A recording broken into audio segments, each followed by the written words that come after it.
Welcome back, Ronin Renegades. I am Lupine Fiasco, this is Daily Fi Gameplay, and today we're going to talk about something a bit different. We are going to talk about sideboarding, and specifically with regards to your choice of mask. I've been using words in my videos like Switchblade and Emberblade, which may give you the impression that your preferred weapon informs your choice of mask, where in fact, it's the opposite. Since Welcome to Wraith introduced the Mask of Momentum, the head has been the ninja's most important equipment slot. Drawing an extra card every turn is an extremely powerful effect and has been forcing our opponents to interact with us for years. Everfest gave us the equally yet differently powerful Mask of the Pouncing Lynx, which trades long-term utility for short-term damage. If you're unaware of Fabry's Matchups tab, you can refer to it for info regarding which mask I use in which matchup. What that tab won't tell you, and what I'm going to discuss today, is why I use either mask in that matchup. Use my philosophy to inform your own matchup choices, and whether they agree or differ from mine. Where do you agree with me, and where do you feel the opposite mask would be better for the matchup? I'm here today to educate our newer Fi players and hopefully level us all up. If you want to follow along with my deck lists or try them for yourself on Talishar, you can find the Fabry links in the video description below. Those links are where you will find the matchups tabs. While you're down there, if you haven't already done so, please consider subscribing to my channel. It's the best free way to support me and to make sure you see daily Fi gameplay in your video feed 5 days a week. The best paid way to support me is through Patreon. Get Discord access and see your name and subscription tier in every episode, and there are even more benefits to come. Daily Fi gameplay will always be free 5 days a week, and I truly appreciate anyone who chooses to go above and beyond to patronize me. Flesh and Blood is a difficult and complex game to play well, and it's equally difficult to summarize any single concept within the game, but I'll try to do so here.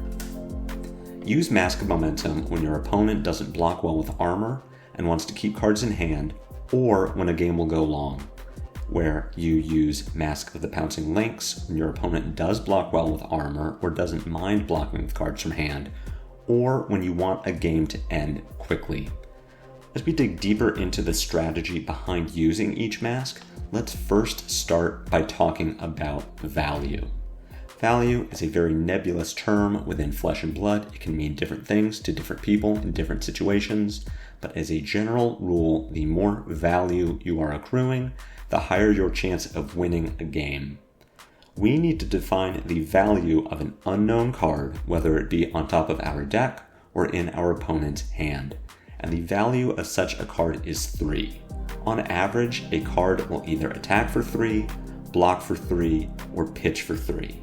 Of course, the relative value of the unknown card changes based on the situation. A blue pitch can be worth more than 3 points of value when your hand is full of 1-cost attacks, and a 3 block is worth much less when you're deciding whether to put it into your arsenal, such as from a Mask of Momentum trigger or a snatch effect at the end of your turn. Some of our attacks deal more than 3 damage, and our defense reactions block for 4, but in general, the value of an unknown card is 3. How does this help us define the value of our masks? Mask of the Pouncing Lynx is an easy one. The floor of the card is 5 points of value. The average Fi turn will create at least 3 chain links, 1 from our Draconic starter, 1 from our Emberblade, and 1 from our Phoenix Flame. That means we can break our Pouncing Lynx to find an attack with Lava Burst, whose position on chain link 4 will trigger Rupture. When used this way, the value of Pouncing Lynx can only go up from 5, and that increase in value often determines when we break the mask.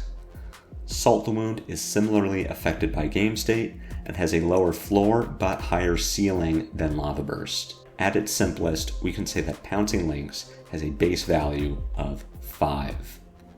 The value of Mask of Momentum is much harder to define. At its base, Mom has a value of 2.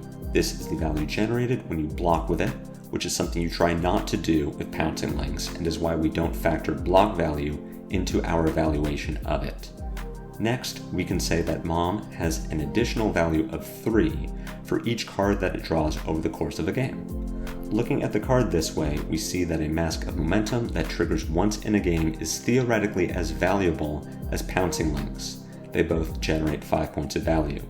If you draw 2 cards off of Mask of Momentum, theoretically you've generated 8 points of value, and now Mom is the better mask.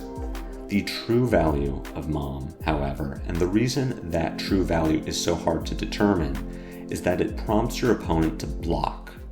If Katsu would deal damage by playing a card from hand, but instead blocks to prevent a Mom trigger, you just generated value.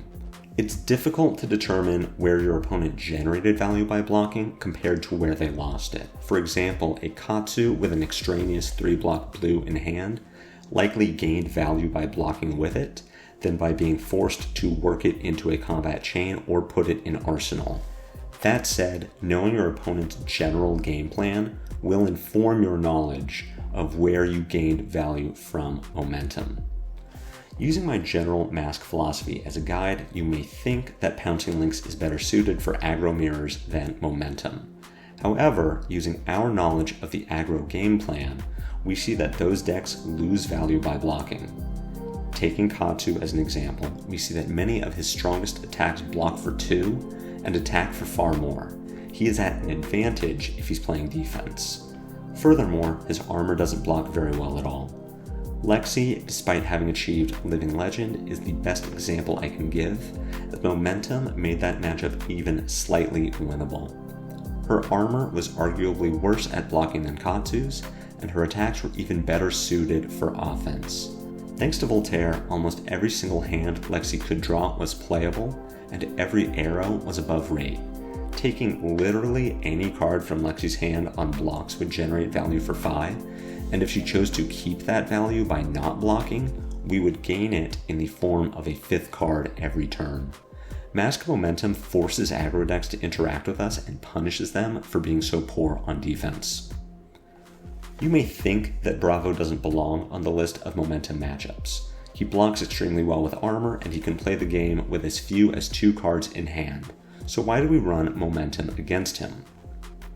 The biggest reason is that Bravo really wants to keep cards in hand to pay for his Dominate ability and for Pummel.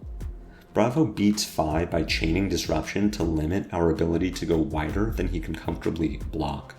Dominate and Pummel supplement his suite of crush effects and push his tamer attacks to dangerous levels as well. Good Bravos will know not to give up their armor too quickly, or else they risk punishment if Phi can string a big turn together later in the game. And that means that good Bravos will block with cards from hand, which would otherwise be spent paying for Dominate and Pummel. Second, and less importantly, Bravo games tend to go long, and the longer a game lasts, the more opportunity we have to trigger momentum. Finally, Mask of Momentum provides an important additional 2 points of block and Dominate protection in a pinch. Contrasted to all of that, the best matchups in which to use Mask of the Pouncing Lynx are those that play opposite to the aggro decks. Where Katsu's and Lexi's offensive power scales exponentially with cards in hand, Reinar's power scales linearly at best and is unaffected by it at worst. Heroes with this linear scaling can block with 1 or 2 cards from hand and attack with the other 2 to get equivalent or even more value than if all 4 were dedicated to offense. We aren't forcing these heroes to block, they're doing it as part of their game plan. Therefore, it's unreasonable to think that we are generating value by playing momentum. Against these heroes, Pouncing Lynx is the better mask option for generating value. We get our minimum 5 points of value for the low price of hitting 1 time over the course of the game, which we are assured to do. Azalea is an interesting hero, as either mask choice is practical. She is like Lexi in that her armor is weak and that most cards in her deck generate more value on offense than on defense.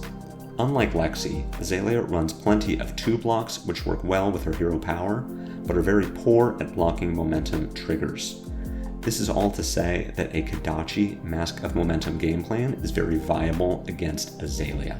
However, my personal approach is to run Emberblade and Pouncing Lynx. If Azalea gets rolling, she'll be chaining red in the leisure turns together, and you'll be hard-pressed to do any meaningful damage at all, much less trigger Mom. I prefer to set up a big turn with Art of War or Spreading Flames in Arsenal, wait until Azalea fails to restrict my actions with red in the ledger, and use the explosive potential of Pouncing Lynx to blow her up. Pouncing Lynx ends games quickly.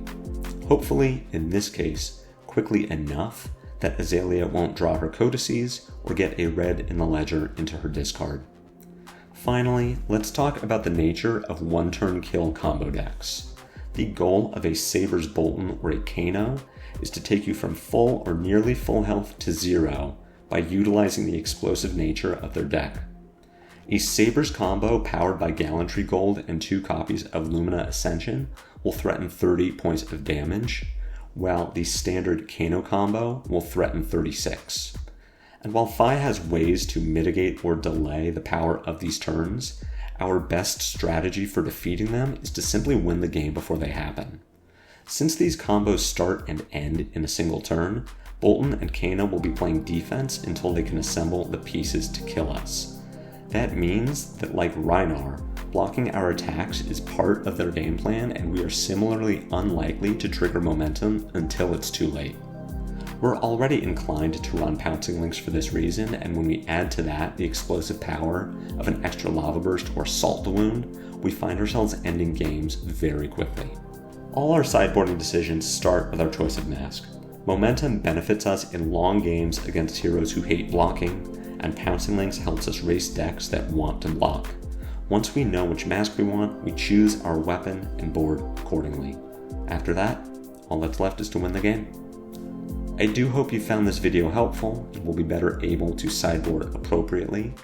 While we are in this downtime between competitive events, I am looking forward to creating more informational videos to help our newer Fis, despite Fi only having just a bit left before he hits Living Legend.